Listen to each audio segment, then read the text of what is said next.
문화재 발굴 현장에서 발견됐던 충격적인 물건. 2009년 경남 암안 성산산성 발굴지역 연못 퇴적층에서 나온 초코볼 10개. 식물의 씨앗임을 알고 방사선동 유연소로 알아보니 무려 700년이나 된 식물의 씨앗이었음. 식물은 환경이 척박한 비상사태가 되면 싹을 틔우기 전 성장을 정지한 상태로 발화하지 않고 잠들 수 있는데, 이 씨앗은 700년을 잠들어 있었던 거임. 이 원리로 국제씨앗 저장고도 운영되는 건데, 그렇다면 이거 싹 틔울 수도 있다는 거. 그래서 함안 박물관에서 이걸 싹 틔우길 시도하게 됨. 시도하고 얼마 안 돼서 바로 씨앗은 발화함. 그건 바로 고려시대 때 피어났던 연꽃이었고, 우리는 2010년에 고려 사람들이 보던 연꽃을 볼 수 있게 되었음. 개량되고 분화된 현대의 연꽃에 비해 다른 색이 섞이지 않고 한국화에서 보던 잎수도 적고 수려한 고유의 연꽃 형태를 확인시켜 주었다고 함. 그렇게 아라홍련이라는 이름을 붙여 함안은 연꽃의 명소가 되었다고 한다. 100년 전 영국인이 그렸다는 조선. 왜 한국에 많이 알려지지 않았는지 의문인 화가. 이걸 그린 사람은 엘리자베스 키스라는 영국 여성 화가임. 엘리자베스 키스는 1919년 잡지사를 운영하던 언니를 따라 일본에 왔다가 한국을 여행하게 되고, 이때 한국 풍경을 그림과 글로 남기게 됨. 1920에서 40년대 조선의 일상을 주로 그리셨다고. 정작 한국에는 알려지지 않은 이유가 있음. 재미교포인 송영달 교수가 미국 고서점에서 우연히 발견하면서 열렬히 수집하기 시작해 2006년에서야 세상에 알려졌기 때문. 이분이 찾아내지 않았으면 알려지지 못했을지도 모름.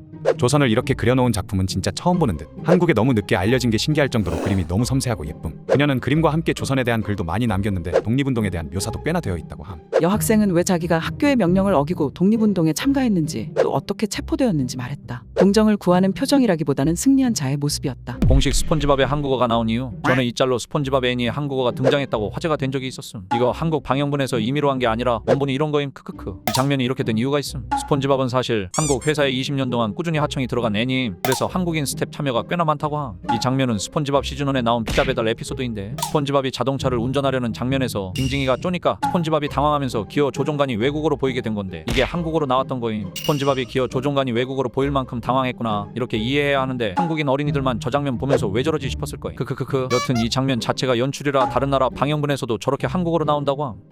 세상에서 가장 위험한 대교 중 하나? 마치 하늘로 가는 것 같다는 일본의 에이시마 대교? 척 봐도 진짜 지옥행 고속도로 같은데, 호수를 오가는 배의 자유로운 통행을 위해 가운데 부분이 무려 수면에서 약 45m 높이라고 함. 근데 사실 이게 망원 렌즈로 찍어서 원근감이 줄어들어 저렇게 극단적으로 촬영되는 거지, 실제로 보면 그렇게까지 오르막은 아니라고 한다. 이게 가짜 광기라면 한국에는 진짜 광기가 있음.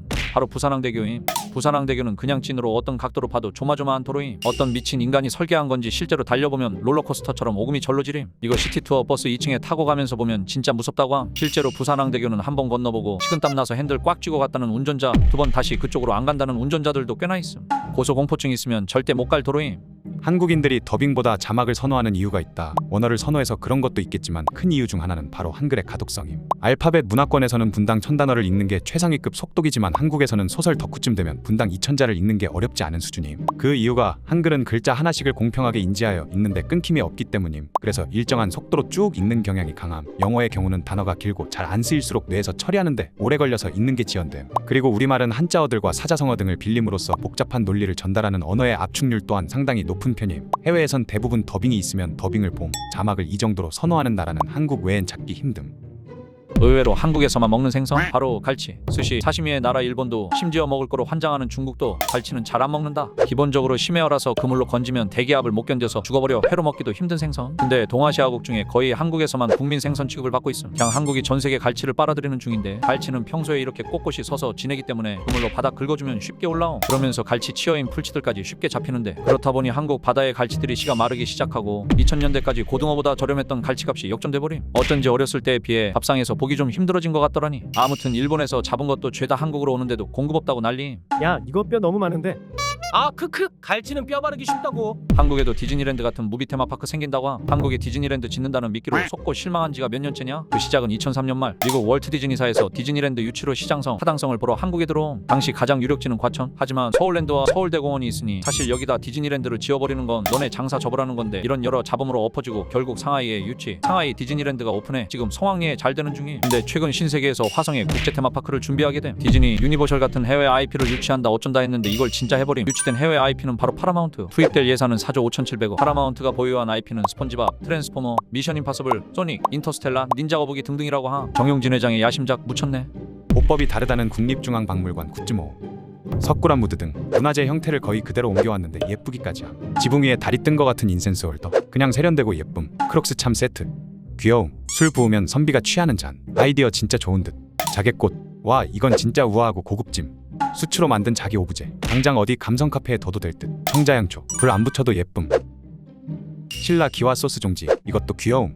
자개소반 무선 충전기 아이디어 묻혔음. 다 보면 진짜 그 유물의 개성과 의도에 어울리는 기획으로 만들어진 듯 외국인들이 되게 좋아한다던데 내가 슥봐도 그냥 사고 싶게 생김. 역사 쪽 십덕들은 보법이 다르다는데 진짜인 듯. 의외로 외국인이 환장한다는 한국식 굿즈 바로 이거 자개 명패. 이 절묘한 동양의 기술과 미를 동시에 갖추고 있어 오리엔탈리즘 뽕맛 보여주는 화려한 비주얼, 내 안에 죽어있던 권력욕이 깨어나는 느낌. 한국에 오는 영광급 이상 미군 장교들한테 주면 좋아서 자지러진다고 함. 오아시스 노엘 갤러거도 이거 선물 받고 매우 마음에 들어. 근데 사실 한국 사람도 환장함. 크크크. 디자인만 놓고 봐도 진심 욕간지 오지는 아이템이 내 책상에 저거 올려놓는다고 생각하면 진짜 든든할 것 같음. 신세계 이정재 마냥 창밖 보면서 이 도시를 내려다봐야 할 것 같음. 사실 자기 아이템은 생각보다 선물계의 고트인 자연물을 이용해 장인이 만들었다는 이미지. 작은 아이템도 성의가 있어 보이는 디자인. 전통적이면서도 실용적인 느낌. 어른한테는 물론이고 젊은 사람들도 꽤나 좋아. 생각보다 세계화하기 좋은 아이템일 것 같음. 들어가면 요때는 한국 옛날 미용실 특징. 일단 들어가면 이렇게 생긴 사장님이 반겨주신다. 오늘 어떻게 해드릴까? 사실 높은 확률로 머리 파멸자 관상임. 그렇게 하면 너무 답답해. 이런 통굽 신발 신고 계심. 그리고 도대체 언제부터 모여 있었는지 알 수 없는 아주머니들이 서너 분 계심. 한 분은 꼭 머리에 이런 거 쓰고 계셔야 됨. 이 중에 심심해 보이시는 분이 머리 말리는 거 도와줄 때도 있음. 너덜너덜해진 언제 발행된지도 모를 잡지들이 널려 있음. 이렇게 생긴 무서운 모델들 사진들도 걸려 있음. 개 뜬금없이 떡국떡 팝니다 이런 거 붙어 있음. 지옥의 파수꾼이 존재함. 이름은 해피 아니면 민키임. 수많은 절규가 응축된 핏빛 세면대. 5천만 년 쓴 핑크색 수건들이 빨래대에 널려서 직사광선 쬐고 있음. 그 수건 내목에 노란 고무줄로 묶어주심. 사주 보러 다니다 보면 진짜 웃긴 점 바로 K사주의 융통성임. 이게 뭔 말이냐면 이런 거임. 연애운이라고 치면 내가 덕질하는 연예인 이운도 연애운으로 포함시켜줌. 자식운 저는 자식이 없는데 네가 만든 예술작품 논문 보고서도 전부 포함시켜줌. 역마살 여기저기 떠돌아다니다 100살 운명인지 보는 건데 인터넷 커뮤니티 서핑까지 포함시켜줌. 크크크. 인폭 인터넷에 글 썼을 때 댓글 많이 달리고 안 달리고도 연관 있음. 망신살 내가 망신살이 있다 그럼 주기적으로 대중목욕탕 가면 방어 가능함. 내가 칼맞을 사주다 그럼 쌍수하는 걸로 방어 가능함. 침도 포함이라 전 빼러 가도 됨. 피볼 사주다 헌혈로 때우기 가능. 교통사고 당할 사주다 범퍼카로 해결 가능. 그게 돈 날릴 살이 끼었다 부름합을 하면 해결된다고 함.